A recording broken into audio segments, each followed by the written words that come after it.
If irregular ground ice development causes the surface to be heaved up irregularly, it seems that during summer thawing, solid fluxion will probably transfer material from the raised sections above major ice segregations to the intervening hollows.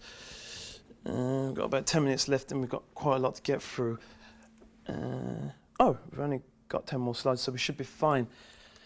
As a result, when the ground ice itself thaws, a series of irregular depressions form on the sides of the most common mistake presenters make is they try to cram in too much information, and in so doing, they talk too fast. Try to simplify and focus on 3 key messages. I think the main thing I've always done, and probably still do actually, which is kind of fail it, is try and put in too much material. I get this feedback from students and from colleagues, but somehow I find it very hard to resist the temptation of adding more and more. And I myself, I think I'm a victim, not a victim, I'm a proponent of death by PowerPoint sometimes. And I do put way too much material on. I'm getting better at it, but it's still something I'm trying to learn. And again, what I try and do, not always successfully, is really focus on the message itself.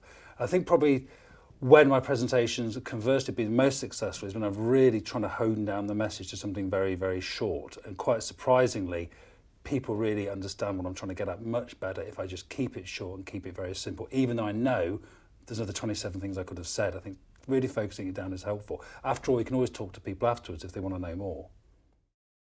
If you can, try to get to the room early and prepare the room in advance. Arrange the chairs so that the audience can see you and hear you comfortably.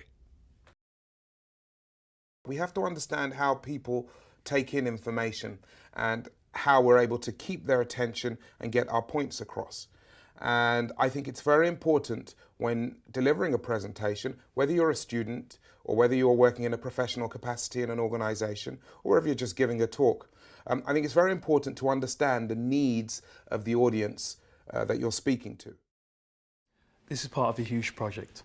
So for today, I've chosen just 2 of the findings from the recent experiments to give you an idea of what we've been doing. If anyone would like to know more about the big project, I'll be happy to talk afterward, or take a look at the website I'll put on the handout. The next slide shows the machine we assembled to test the Icemans.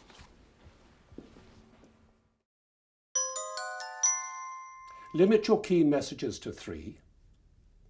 A presentation is not a spoken essay. It should be an overview or a selection of material that you want to present at that moment.